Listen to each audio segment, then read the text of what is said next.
Ni nani alimuua John Lennon? Kuna siri nzito sana nyuma ya kundi la The Beatles. Nguvu za giza za husika sana kwenye mafanikio yao. Baada ya mmoja ya mdau kwenye comment kutaka nifanye simulizi ya John Lennon, leo nimeona niweze kuifanya, na wakati naiandaa video hii nilipanga kuifanya video hii kwa ufupi sana, lakini baada ya kufuatilia kiundani story hii nimegundua kuna siri nzito sana ambazo wadau wengi hawazifahamu. Nilitafakari ni ipi niiweke na ipi niache, lakini mwisho wa siku niliamua kufanya story yote na kuweka wazi siri zote. Kwa hiyo video hii kwa namna moja au nyingine inaweza ikawa na part 2 au part 3, lakini naamini inaweza kawa na part 2 na tukajitahidi kumaliza story yote. Lakini story hii ni kali sana. Kama utafuatilia story hii mpaka mwisho,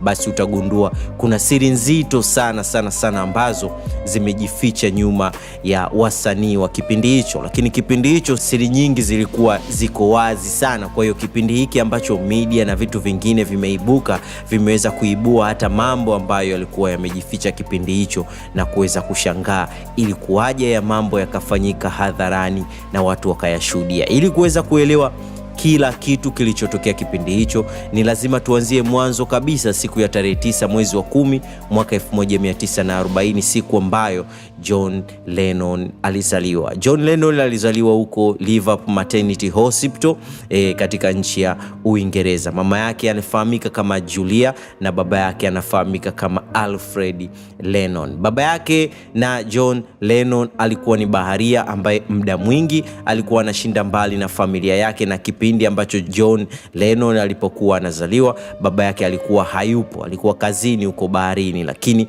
alishiriki kumpa jina la John Winston Lennon, na ndio jina ambalo analitumia mpaka hivi sasa. Licha ya baba yake kuwa mbali na familia yake kwa muda mrefu, lakini alikuwa akiwatumia hela za matumizi mara kwa mara. Aliweza kuzituma katika mfumo wa cheki katika barabara ya Newcastle, barabara ya 9 huko Liverpool, Uingereza. Na mwaka 1944 cheki hizo ambazo alikuwa akizituma kwa ajili ya hela za matumizi ziliweza kusimama ghafla, na mawasiliano yaliweza kupotea ghafla bila ya kujua ni nini ambacho kilitokea. Lakini kazi za baharini au kazi za mabaharia zinafahamika, huenda huko matatizo ya meli au kwenda mbali na sehemu ambazo kulikuwa hamna mawasiliano, na kipindi hicho hakukuwa na simu pamoja na vitu vingine, kwa hiyo ilipelekea kuvunjika kwa mawasiliano. Baada ya miezi 6 baba yao aliweza kurudi nyumbani na kuelezea sababu za kupotea ghafla na kutaka kurudisha familia yake kama zamani ili aweze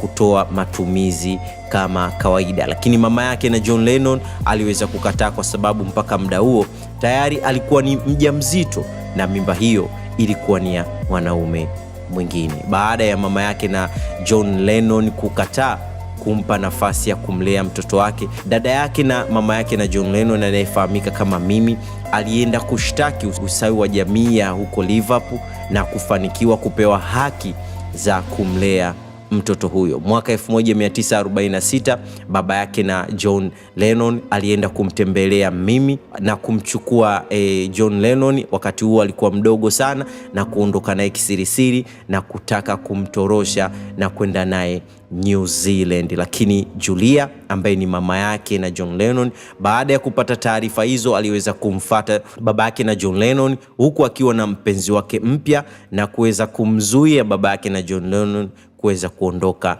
na mtoto huyo. Ugomvi mkubwa ulizuka sana, na baada ya ugomvi huo kuzidi, baba yake aliamua kumaliza ugomvi huo kwa kumtaka John Lennon achague anataka kwenda kuishi na nani kati yake yeye au mama yake. Na kipindi hiki John Lennon alikuwa na miaka 5 tu. Kwa hiyo inasemekana kwamba John Lennon alimchagua baba yake mara 2, lakini baada ya mama yake kuanza kuondoka huku akiangua kilio, basi John Lennon aliweza kumfuata mama yake huku akimlilia, na kitendo hicho kikafanya baba yake na John Lennon aweze kukubaliana na mama yake kumlea huyo mtoto, na yeye akaamua kwenda New Zealand na kumwacha John Lennon pamoja na mama yake. Toka siku hiyo John Lennon hakufanikiwa kuonana na baba yake kwa muda wa miaka 20. Kwa hiyo miaka 20 baadaye ndipo alipokutana na baba yake. Kwa hiyo muda wote huo wa utoto wake mpaka ujana wake,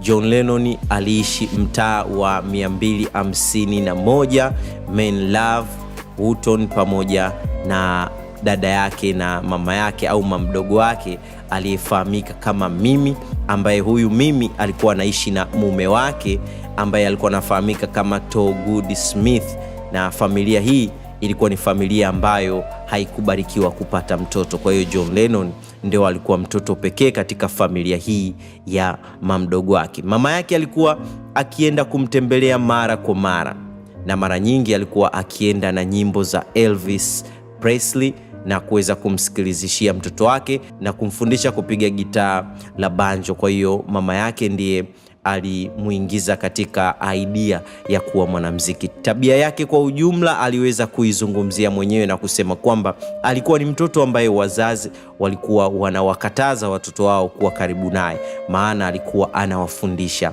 tabia mbaya. Alisema kwamba wazazi yao walichokuwa wanamfikiria ilikuwa ni kweli kabisa, kwa sababu alikuwa anawafundisha watoto wao tabia mbaya, maana alikuwa anatamani kuona familia zao zinaharibika kama familia yake. Kwa hiyo alikuwa anawafundisha kuwachukia wazazi wao, kwa sababu na yeye wazazi wake walikuwa wamemtenga. Lennon mara kwa mara alikuwa akienda kutembea kwa binamu yake aliyefahamika kama Stanley Peckers, ambaye alikuwa anaishi huko Fleetwood, na mara nyingi alipokuwa akienda katika familia hiyo walikuwa wanampeleka kwenye sinema pamoja na kwenye show za wasanii mbalimbali kipindi hicho. John Lennon alikuwa karibu sana na mjomba wake aliyefahamika kama George pamoja na binamu yake, lakini alipofikisha miaka 16 mjomba wake huyo George aliweza kufariki dunia. Alifariki mwaka 1955 akiwa na miaka 52. Kitendo hicho kiliweza kumuuma sana John Lennon, kwa sababu mtu wa kwanza aliyempenda ambaye ilikuwa ni baba yake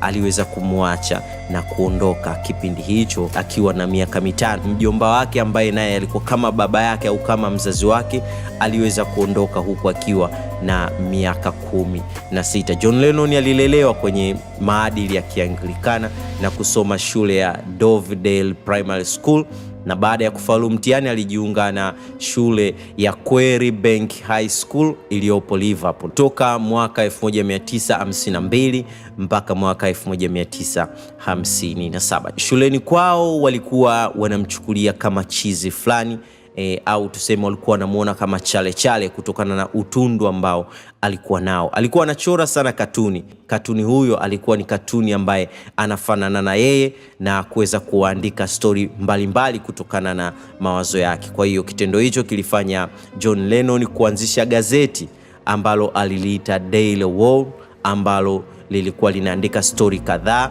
story ambazo ziliendana na katuni hiyo, katuni ambayo ilikuwa inafanana na yeye. Kitendo hicho kilifanya John Lennon kuwa maarufu sana shuleni hapo. Mwaka 1956 mama yake alimnunulia gitaa na kumpa aweze kujifunza kwa sharti la kuwa analirudisha nyumbani kwao na sio kulipeleka kwa Mimi ambaye ni mama yake mlezi, kwa sababu Mimi alikuwa anapinga sana masuala ya mziki, kwa sababu alikuwa anaamini kwamba sanaa hiyo haitaweza kumpa mafanikio na itampelekea kuwa na tabia za kihuni. Kwa hiyo alimsisitiza sana kuhusiana na masomo yake, lakini mama yake yeye alikuwa anamsisitiza kujifunza zaidi au kujikita zaidi kwenye mziki, kitu ambacho Mimi au dada yake na huyo mama alikuwa anakipinga sana. Licha ya kuwa mtukutu sana, mama yake alionekana kuelewa sana hisia zake na kutamani kuendeleza kipaji chake, lakini kwa bahati mbaya siku ya tarehe 15 mwezi wa 7 mwaka 1958 mama yake aligongwa na gari na kufariki dunia huku akiwa anatoka kumtembelea mtoto wake huyo. Kwa hiyo kifo cha mama yake kilimchanganya sana na kupelekea miaka miwili iliyofuata kuwa mtumiaji wa vilevi sana. Kwa hiyo miaka hiyo miwili alikuwa ni mlevi wa kutupa, na mara kwa mara alikuwa anaangukia kwenye ugomvi na kupigana na kila mtu. Kwa hiyo tabia yake shuleni ilikuwa ni mbaya sana, mpaka kupelekea kuwa na kesi nyingi shuleni hapo. Kitendo hicho kilipelekea John Lennon kufeli vibaya sana mtihani wake wa mwisho, lakini baada ya kukataliwa shule kadhaa aliweza kufanikiwa kujiunga na Liverpool College Art baada ya mkuu wa shule pamoja na mamdogo wake huyo Mimi kuingilia kati na kwenda kumshawishi mkuu wa chuo hicho kuweza kumpokea. Lakini licha ya chuo hicho kumpokea John Lennon huku maksi zake zikiwa za chini sana, lakini pia licha ya mkuu wa chuo hicho kuvumilia tabia yake, lakini tabia yake ilizidi kuwa mbaya sana. Kitendo hicho kilipelekea chuo hicho kuamua kumfukuza John Lennon, na hii ilikuwa ni kipindi cha mwaka wa mwisho wa kufanya mitihani hiyo. Kwa hiyo mwezi wa 11 mwaka 1956, kipindi hiki John Lennon akiwa na miaka 16 aliunda kundi la mziki ambalo aliliita Black Jacks akiwa pamoja na marafiki zake kadhaa kutoka Quarry Bank High School. Lakini baada ya kugundua kwamba jina hilo linatumika au linatumiwa na watu wengine, waliweza kubadilisha jina hilo na kujiita Quarrymen, jina ambalo lilikuwa ni jina la shule ambalo alikuwa anasoma kipindi hicho. Katika kipindi hiki walikuwa wanaenda sehemu tofauti tofauti kwa ajili ya kutumbuiza, na siku ya pili ya show yao wakiwa kwenye garden ya kanisa la St. Peter, John Lennon aliweza kukutana na Paul McCartney. Huyu Paul McCartney wakati akiwa na miaka 15. Ilikuwa ni tarehe 1 mwezi wa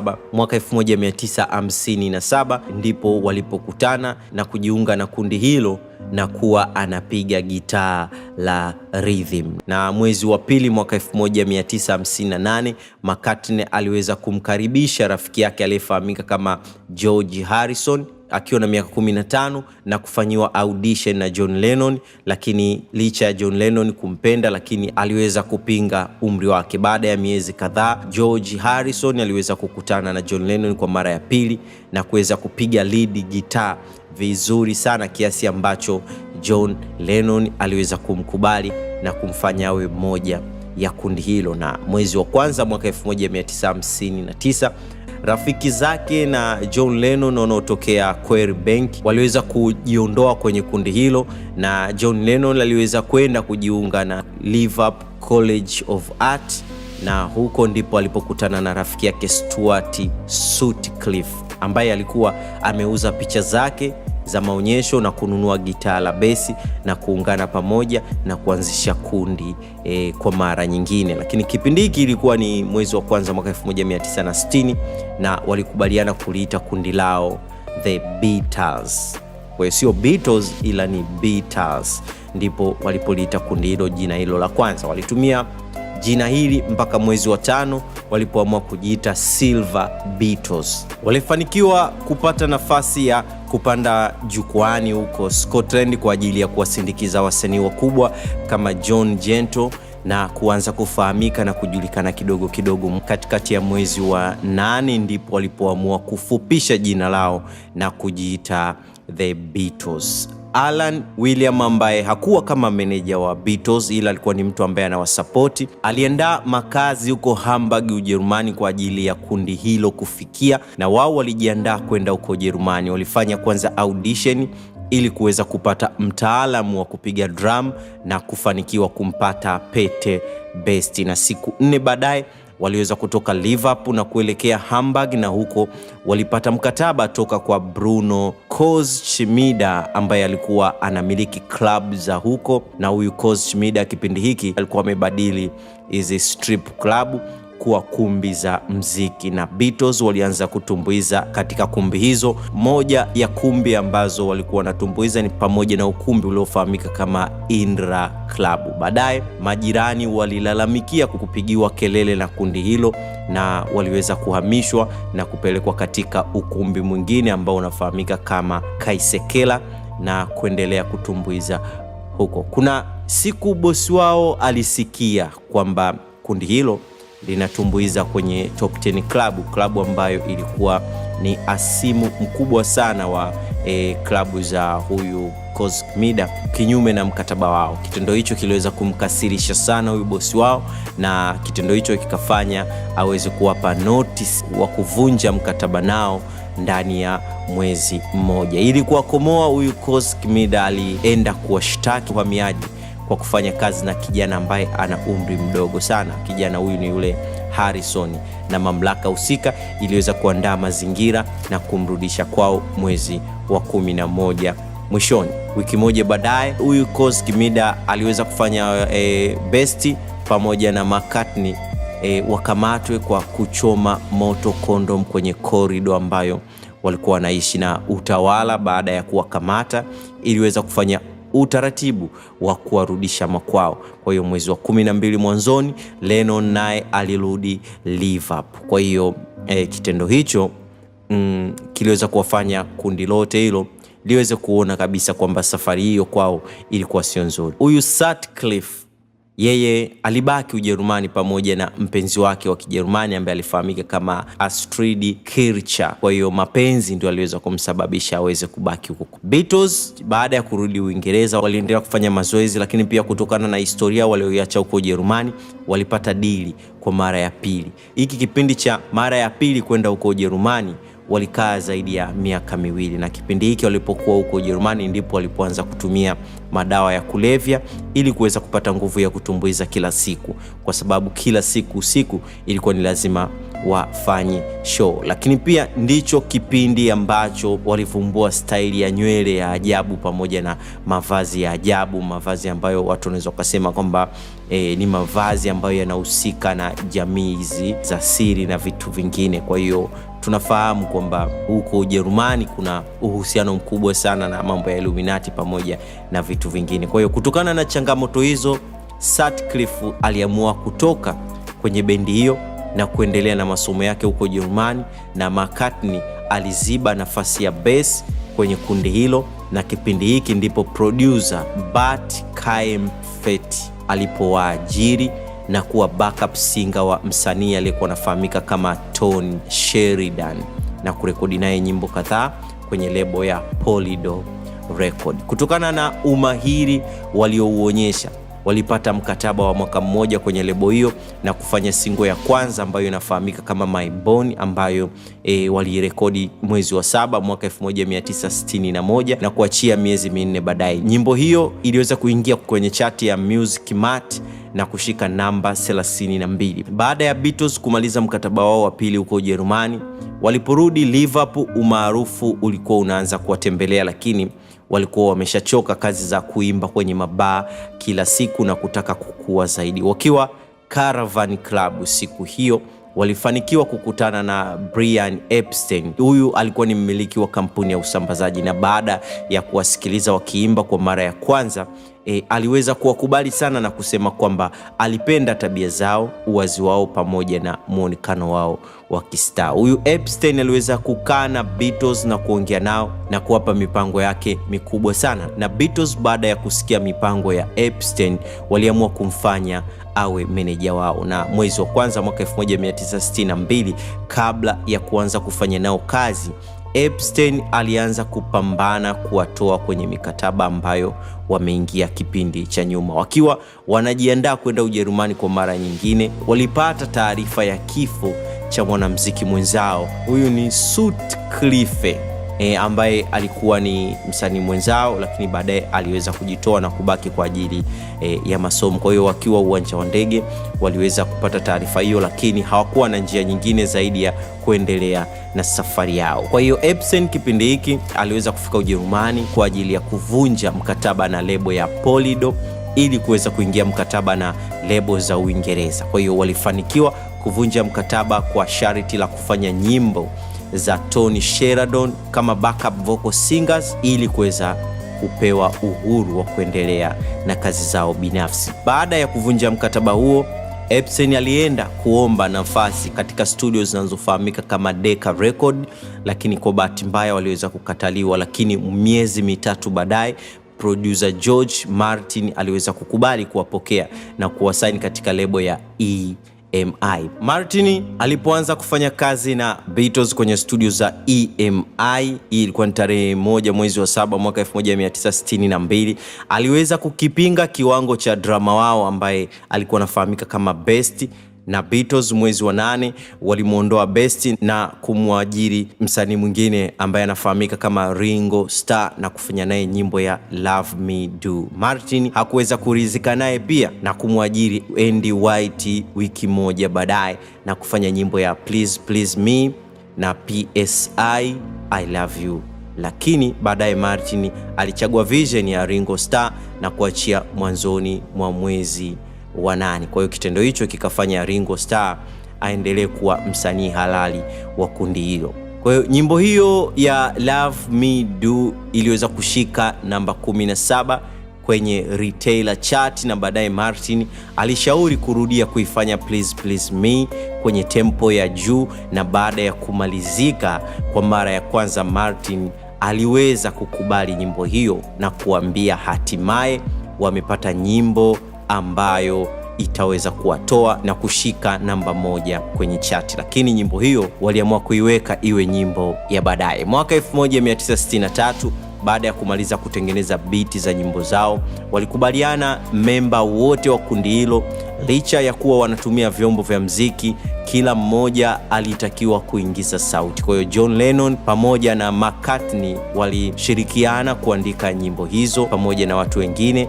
na tarehe 11 mwezi wa pili mwaka 1963 Beatles waliingia studio na kurekodi nyimbo 11, na baada ya kumaliza kuandaa albamu hiyo waliweza kuachia nyimbo ya Please Please Me. Hii ilikuwa ni mwezi wa kwanza mwaka 1963. Hii ilikuwa ni miezi mitatu kabla ya kuachia albamu yao. Nyimbo hiyo iliweza kushika namba 1 kwenye kila chati za UK na kushika namba 2 kwenye retailer chart. Mwezi wa 8 waliachia single yao ya 4 ambayo inaitwa She Loves You na kuuza zaidi ya kopi milioni 1 na kuwa nyimbo iliyouza zaidi kwenye historia ya UK mpaka mwaka 1978. Mafanikio yao yaliigusa sana media na kuanza kupata airtime kubwa sana, lakini tofauti na wasanii wengine, Beatles wao walipokea umaarufu wao tofauti kabisa. Wasanii wa zamani walikuwa wanatumia umaarufu wao kuwa mfano wa nidhamu kwenye jamii, lakini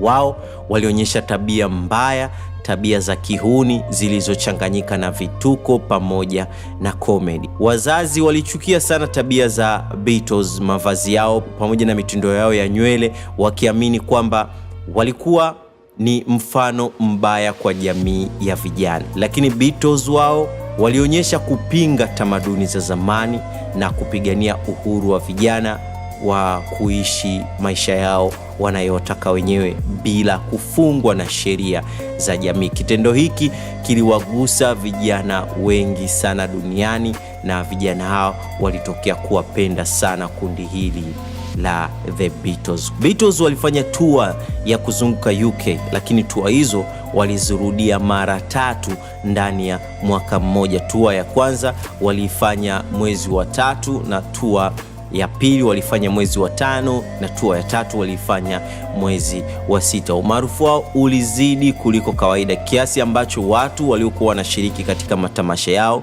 walionekana kama wamechanganyikiwa kabisa. Kwa hiyo Beatles walikuwa ni hatari zaidi kuliko kundi lolote ambalo lilikuwa linafahamika kipindi hicho wanapokuwa stejini. Kwa hiyo mwezi wa 10 Beatles walifanya show kubwa zaidi UK walioita Sunday Night kwenye London Palladium, na sehemu ambayo ni maarufu zaidi Uingereza, ambayo hufanyika matamasha makubwa zaidi nchini humo. Na siku hiyo tamasha hilo lilifanikiwa kurushwa live kwenye TV na kuangaliwa na watu zaidi ya milioni 15. Siku hiyo mashabiki walikuwa wamechanganyikiwa kupitiliza kabisa, kiasi cha gazeti moja kuweza kuwaita mashabiki wa The Beatles Beatlemania. Hii ndio ikawa jina la mashabiki wa Beatles. Kwa hiyo mashabiki wa Beatles wa kipindi hicho walikuwa wanatambulika kama Beatlemania, ikiwa na maana ya watu waliochizika na Beatles. Beatles baada ya kuingia Marekani waliweza kukutana na Beatlemania au watu ambao wamechizika zaidi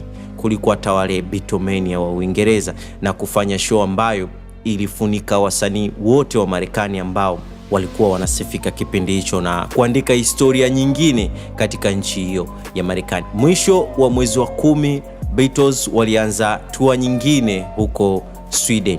Wakiwa uwanjani huku mvua ikiwa inanyesha, mashabiki walikuwa wengi huku wakiwa wanapiga kelele, huku mashabiki hao wakiongozwa na waandishi wa habari zaidi ya 100 ikiwa pamoja na vyombo vikubwa kama BBC pamoja na vyombo vya habari vingine, kitendo ambacho kilikuwa sio cha kawaida kabisa. Walifanya show kubwa sana, show ambazo nyingi zilipelekea kutokea fujo kubwa sana, kitendo ambacho kilisababisha polisi kuweza kuingilia kati. Baada ya kuwa nje ya Uingereza kwa muda wa miezi zaidi ya 8, Beatles waliweza kuandaa tour nyingine. Walipanga kuifanya tour hii ya kuzunguka Uingereza pamoja na vitongoji vyake kwa muda wa wiki 6. Kipindi hiki Beatlemania au mashabiki wa Beatles walikuwa wamechanganyikiwa zaidi kutokana na zile fujo au kutokana na jinsi walivyopokelewa nje ya Uingereza.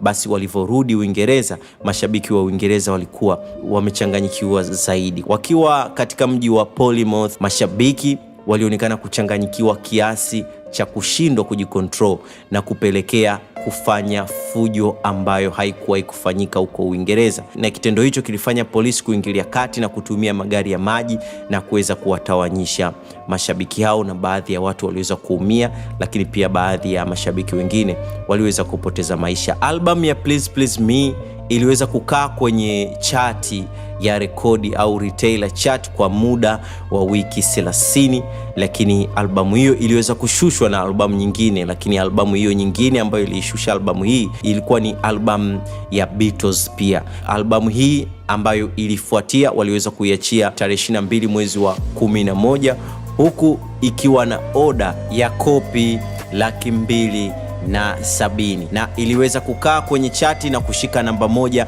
kwa muda wa wiki 21 na kukaa kwenye chati hizo ndani ya wiki 40. Safari ya kwanza ya Beatles kutembelea Marekani ilikuwa ni kipindi ambacho John F. Kennedy alikuwa ameuawa, huku machungu yakiwa yameanza kupotea. Baada ya tamasha la The Beatles, vijana waliamsha hisia zao na kupelekea kufanyika mapinduzi makubwa sana kwa vijana, huku wakitumia mitindo ya nywele ya Beatles kama sehemu ya mapambano ya kutangaza uhuru wa kwenda kinyume na tamaduni zilizokuwa zimezoeleka. Kwa hiyo Beatles walifanikiwa kupenyeza mziki wa Uingereza hapo Marekani na kufanya wanamuziki wa Uingereza kwenda Marekani na kufanya show na kupata mafanikio makubwa sana. Kipindi cha wiki ya tarehe 4 mwezi wa pili mwaka 1964, Beatles walishika nafasi 11 zote za Billboard Hot 100 single chart, huku nafasi 5 za juu zote zikitawaliwa na nyimbo zao wenyewe. Kampuni za Marekani kipindi hiki ziliweza kuingia deal na Beatles na kufanya nao filamu 3 ambazo zilitumika kwa ajili ya kufanya promo ya albamu inayofahamika kama Soundtrack. Kipindi cha mwaka 1964 kwenye tour yao huko Marekani, kundi la Beatles lilikutana na ubaguzi wa rangi, ikiwemo huko Marekani siku ya tarehe 11 mwezi wa 9 kwenye concert iliyokuwa inafanyika huko Jacksonville. Hii ni sehemu ambayo inapatikana huko Florida. Walipata taarifa kwamba kutakuwa na sehemu ya wazungu pamoja na sehemu ya watu weusi, kwamba watu weusi pamoja na wazungu watatenganishwa. Kitendo hicho kiliweza kuwakwaza sana Beatles. Kwa hiyo Lennon aliweza kusema kwamba Beatles hawakuwahi kufanya show kwa watu ambao wamebaguana na hawatakuja kufanya show katika maisha yao yote. Kwa hiyo baada ya mgogoro wa muda mrefu kutokana na situation hiyo, lakini baadaye hatimaye waandaji hao walikubaliana na matakwa ya Beatles na kukubali kuondoa tabaka hilo na kuwaunganisha wazungu pamoja na watu weusi, wakakaa sehemu moja na show hiyo ikaweza kufanyika. Beatles pia waliweza kucancel party ambayo ilikuwa imeandaliwa kwenye hoteli ya George Washington kwa ajili ya watu weupe peke yao. Show hii ilitakiwa kufanyika Jacksonville. Kitendo hichi cha kupinga ubaguzi wa rangi pamoja na tabia zao hizo za kuwajali watu wa kawaida ziliwachukiza sana watu wakubwa na kuwafurahisha sana watu wa kawaida na kufanya kuonekana kama ni wakombozi wao. Kwa hiyo kitendo hichi kilipelekea baadhi ya society kuanza kuchukia kundi hili, kwa sababu kundi hili lilikuwa kama linawafungua watu wa hali ya chini na kuwafanya wadai haki zao, kwa sababu kipindi hicho kulikuwa kuna changamoto za haki za binadamu pamoja na vitu vingine. Wakiwa Marekani, Beatles waliweza kuvunja rekodi ya dunia ya kujaza zaidi mashabiki kwenye tamasha lao. Kipindi hicho katika kiwanja cha Share ambacho kipo huko New York waliweza kujaza zaidi ya watu 55,600. Kwa kipindi hicho kujaza watu kwa kiasi hiki ilikuwa haiwezekani kabisa, na baadaye waliendelea kujaza zaidi kwenye matamasha manne yaliyofuatia kwenye miji mingine ya huko Marekani. Kitendo hicho kikafanya kundi hili kuonekana kama ni wafalme wa muziki wa Marekani. Pia mwaka huu wa 1965, moja ya matukio ambayo yalizua gumzo kubwa ni pamoja na tukio la mwezi wa 7, kipindi ambacho Malkia Elizabeth alipoteua na kuwa wanachama wa Order of the British Empire au MBE. Heshima hiyo walikuwa wanapewa wanajeshi wastaafu pamoja na viongozi wa kijamii, lakini baada ya Beatles kupewa heshima hiyo, watu ambao walikuwa wamepewa heshima hiyo walirudisha medali zao kama sehemu ya kupinga maamuzi ya Malkia, lakini kitendo hicho hakikuweza kumbadilisha uamuzi wa Malkia. Lakini pia tukio lingine ambalo liliweza kushtua sana dunia kipindi hicho ilikuwa ni katika tour ambayo walifanya huko Ufilipino. Siku hii ilikuwa ni siku ya kitaifa ya kumsherekea mke wa rais wa nchi hiyo, Imelda Marcos, na kwa sababu Beatles walikuwepo katika nchi hiyo, basi huyu Imelda Marcos aliweza kualika Beatles kwa ajili ya kula nao chakula cha asubuhi, lakini kutokana na mfumo wao wa maisha ambayo walikuwa wamejiwekea hawakuweza kukubali wito huo, kwa sababu hawakuwa wanataka kuwanyenyekea au kuwapigia magoti viongozi au watu wa hali ya juu. Kwa hiyo kitendo hicho kiliweza kumkwaza sana mke huyo wa rais na kusababisha Beatles kuwa adui mkubwa sana wa rais ya nchi hiyo, viongozi wa serikali pamoja na mamlaka ya nchi hiyo. Kitendo hicho kilipelekea wao kuingia katika shida kubwa sana. Beatles walikuwa katika hatari kubwa kiasi cha kuhisiwa kwamba wangeweza kupoteza maisha katika nchi hiyo au kuishia gerezani, na kupelekea wenyeji ambao waliwakaribisha kutumia njia za kujificha ili kuweza kuwatorosha kwenye nchi hiyo. Japokuwa kitendo hicho cha kuwatorosha kilikuwa kigumu sana kwa sababu hawakuwa na uwezo wa kupitia katika mipaka ya kawaida, lakini walifanikiwa kutoroka na kurudi katika nchi yao wakiwa salama kabisa. Beatles walikuwa ni watu ambao wanapinga sana watu ambao walikuwa wanatawala kimabavu, lakini pia watu ambao walikuwa wananyanyasa wanyonge, lakini pia walikuwa ni watu ambao wanaaminika kwamba wana uwezo wa kuhamasisha mgomo au maandamano ambayo yanaweza hata kufikia hatua ya kupindua nchi. Kitendo hicho kilifanya serikali tofauti pamoja na viongozi ambao walikuwa wanaendesha mambo yao katika njia ambazo sio halali kuwaona hawa jamaa kama ni adui wakubwa sana. Na kipindi hicho hayo ndio yalikuwa maisha ya matajiri, kwa sababu vita ya unyonyaji, udikteta ndio ilikuwa njia rahisi ya kujipatia kipato. Kwa hiyo moja ya adui wa kwanza wa Beatles ilikuwa ni pamoja na serikali ya Marekani, ambayo sera zake kipindi hicho ilikuwa ni kuunga mkono vita pamoja na ajenda nyingine ambazo zilikuwa zinaendeshwa kipindi hicho. Kwa hiyo nadhani unaweza kupata picha.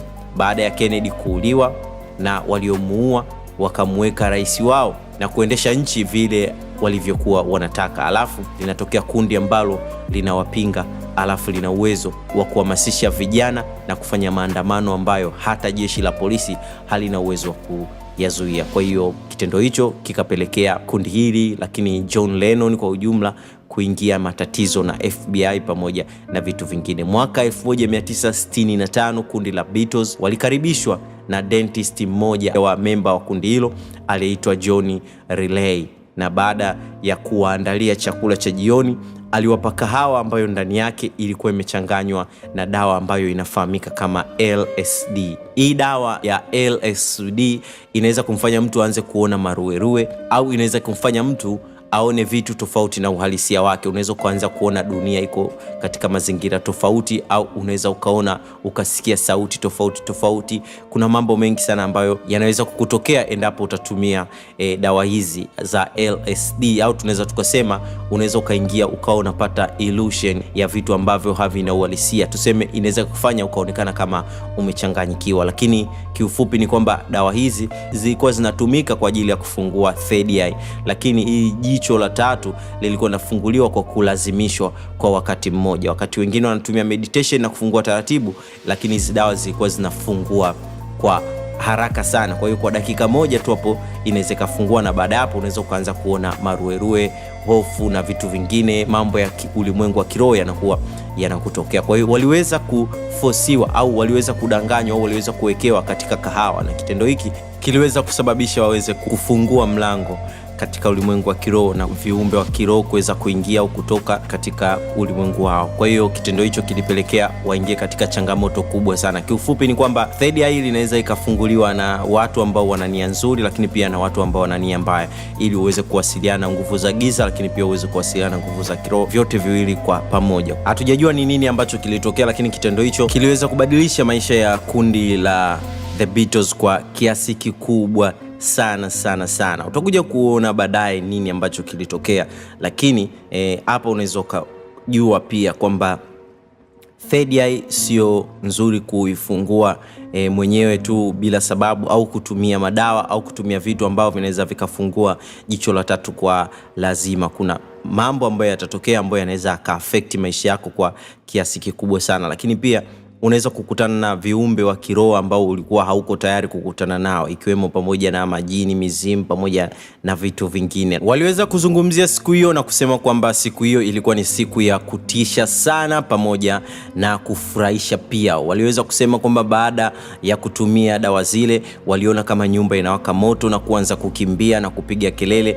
na hapo ndipo ikawa mwanzo wa kutumia dawa hizo. Ili kupata mizuka stejini walikuwa wanatumia dawa hizo ambazo zilikuwa zinawapagawisha wao pia, na wao walikuwa wanawapagawisha mashabiki zao. Kwa hiyo unaweza ukaona zile bendi za rock and roll za watu ambazo walikuwa wanapiga kelele kama wamechanganyikiwa au kama vipi. Unaweza ukaona hizo bendi ambazo zilionekana kama watu wanakuwa wamepandwa na mizuka au majini na vitu vingine, wanakuwa wengi wao kipindi hicho walikuwa wanatumia hizi dawa za LSD na kupelekea kuwa katika hali hiyo. John Lennon aliweza kuelezea dawa hizo na kusema kwamba zilimsaidia kufunguka macho ya rohoni na kupelekea kuanza kujifunza meditation pamoja na Hinduism. Lakini pia aliweza kusema kwamba baada ya kutumia dawa hizo kuna mambo ambayo alikuwa hajawahi kuyawaza kabisa, alianza kuyawaza au yalianza kumuijia na kuanza kutafakari mambo kwa njia ambayo alikuwa hajawahi kuyawaza hapo nyuma. Dawa hizi baada ya kufunguka lile jicho la tatu, walianza kubadilika na kwenda kinyume na mfumo wa dunia na kuanza kutamani kuona kila mwanadamu anaishi kwa amani kabisa. Kitendo hicho kilisababisha hawa Beatles kuingia kwenye migogoro mikubwa sana, hasa John Lennon pamoja na serikali ya Marekani. Kipindi hicho serikali ya Marekani ilikuwa inajihusisha sana na sera ya kutengeneza silaha pamoja na kupigana vita, kitendo ambacho John Lennon alikuwa anakipinga sana. Kutokana na jinsi ambavyo walivyokuwa au kutokana na hali ambayo walikuwa nayo, walianza kuongea vitu vya kiimani ambavyo vilikuwa vinaleta utata mkubwa sana kwenye jamii. Kipindi ambacho walienda Marekani, John Lennon aliweza kuzungumza kuhusiana na mambo ya Ukristo na kusema kwamba Ukristo utakuja na kupita kutokana na mambo ambayo mitume wake walibadilisha. Kwamba aliweza kusema kwamba Yesu alikuwa yuko sawa, lakini mitume wake kuna mambo ambayo walipindisha ambayo ndio yatafanya Ukristo ukapotea. Lakini pia aliweza kufika mbali zaidi na kusema kwamba yeye na kundi lake kwa hivi sasa ni maarufu zaidi kuliko hata umaarufu wa Yesu. Maneno hayo aliyaongea mbele ya mwandishi wa habari aliyefahamika kama Maureen Cleave, na maneno hayo yakaweza kulifikia gazeti la US Teenager Fan Magazine na kufikia Wakristo pamoja na baadhi ya viongozi wa dini, na kitendo hicho kiliweza kuzua mtafaruku mkubwa sana. Vatican waliweza kutupia neno kuhusiana na kashfa hiyo. Waliweza kuitisha maandamano na kuhamasisha kuzisusia kazi za The Beatles, na baadhi ya nchi ziliweza kupiga marufuku kazi zao pamoja na kuwafungia kufanya show kwenye nchi hizo, ikiwemo Spain, Uholanzi pamoja na South Africa. Katika kipindi hiki Beatles badala ya kushuka chini walizidi kung'aa zaidi tofauti na kawaida. Kelele za mashabiki zilikuwa ni kubwa sana mpaka kufikia kiwango ambacho nyimbo zao zilikuwa hazisikiki kabisa. Kipindi hiki walikuwa wanatumia amplifier aina ya Vox AC 30 iliyokuwa inatoa mziki mdogo sana, na kuamua kwenda kwenye kiwanda cha Vox na kutengenezewa amplifier yenye watts 100 special kwa ajili yao, wakiamini kwamba kutokana na wao wanapopanda stejini mashabiki wanakuwa wanapiga kelele sana tofauti na matamasha mengine, basi kampuni ya Vox ikaamua kumtengenezea amplifier ambayo itaweza kuwasaidia kuweza kuongeza sauti ambayo itazidi kelele za mashabiki. Mwaka 1964 baada ya kufanya show huko Marekani, kelele za mashabiki zilizidi kuwa kubwa zaidi kuliko ukubwa wa sauti ya nyimbo ambazo walikuwa wana perform, licha ya kutengenezewa amplifier ambayo ilikuwa ni special kwa ajili yao, na kitendo hicho kikafanya waone kwamba hakuna uwezekano mwingine wa kuweza kuongeza sauti ambayo itaweza kufanya nyimbo zao zisikike. Na baada ya hapo waliweza kukubaliana kwamba hakuna mziki ambao unaweza kuzidi kelele za mashabiki ambao wanapiga kelele wanapokuwa katika show zao. Kwa hiyo kitendo hicho kikafanya huo tamasha la mwezi wa 8 kuwa tamasha la mwisho kwa wao kulifanya, kwa sababu waliona amna umuhimu wa kuendelea kufanya tamasha, kwa sababu wanapokuwa stejini hakuna sauti ambayo inasikika zaidi ya kelele za mashabiki zao tokea mwanzo mpaka mwisho wa tamasha. Tamasha hilo ambalo lilifanyika mwezi wa 8 lilifanyika kwenye viwanja vya San Francisco. Hii ilikuwa ni siku ya tarehe 29 mwezi wa 8 na kuandika historia kubwa sana duniani. Kwa muda wa miaka 4 walikuwa wameshafanya matamasha zaidi ya 1400. Kwa hiyo kipindi hiki ambacho wasanii hao walikuwa huru kuendelea na maisha yao ya kawaida, ndipo changamoto zilipoanza kuibuka na kupelekea pia John Lennon kupoteza maisha. Kuna mambo mengi ambayo yalitokea kipindi hiki, lakini kuna harakati kubwa sana ambazo wasanii hao walijiingiza na kuanza kuzifanya, na harakati hizo zilipelekea John Lennon kupoteza maisha. Ni nani alimuua John Lennon? Kuna mambo mengi sana ambayo aliyafanya hapa duniani ambayo yalimfanya awe katika hatari kubwa sana sana kipindi hiki ambacho walikuwa huru, na mambo haya ndiyo yaliyopelekea aweze kupoteza maisha yake. Je, ni wanachama wa Jicho Moja kutokana na kuvunja masharti ambayo walikuwa wameingia, au ni FBI? Kwa sababu kuna dokumenti ambazo ziliweza kutoka ambazo zilionyesha kwamba FBI walikuwa wanafuatilia maisha ya John Lennon kipindi chote cha maisha yake. Lakini pia kuna watu ambao waliamini kwamba McCartney alifariki na kundi liliamua kumficha na kutafuta kopi yake, ndio maana waliona waache kufanya matamasha live kwa sababu hawakuwa na hamu tena ya kuendelea kwenye kundi hilo. Kwa hiyo kuna story kubwa sana ambayo ilikuwepo hapo katikati ambayo nayo pia inabidi tuizungumzie. Lakini pia kuna ambao wanasema kwamba kundi hili lilianza kukata tamaa baada ya meneja wao kufariki dunia. Inasemekana kwamba aliuliwa, lakini pia kuna wengine wanasema kwamba alifariki kwa sababu alijioverdose au kutumia madawa mengi kupitiliza.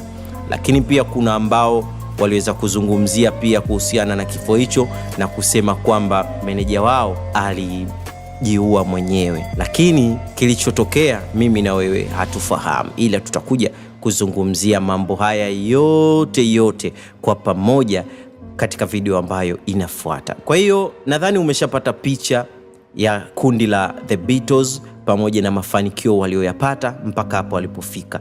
Ni kuanzia maisha haya ambayo tutaanza kuyasimulia, ni maisha ambayo yatakuwa na vituko vingi na conspiracy nyingi sana. Kwa hiyo nikaona kwanza tuweze kumaliza haya maisha yao, ili baadaye tutakapoingia kwenye conspiracy pamoja na vitu vingine video isiwe ndefu sana. Kwa hiyo hii ni sehemu ya kwanza. Tusubiri sehemu ya pili ambayo itakuijia hivi karibuni. Lazima tumalize video hii faster kabisa, kwa sababu matukio ya The Beatles ni matukio mazito sana ambayo hayatakiwi kukaa muda mrefu na ukasahau, yani kutoka part 1 kuja part 2 ziachane kwa umbali mkubwa sana. Kwa hiyo tunapoposti video hii tunaingia kwenye video ya part 2 ili tuweze kuposti ndani ya siku hizi 2-3. Mimi ni Joseph Skills na hii ni Tricod Media. Usisahau kusubscribe, kulike, kucomment na kushare kwenye mitandao mingine ya kijamii.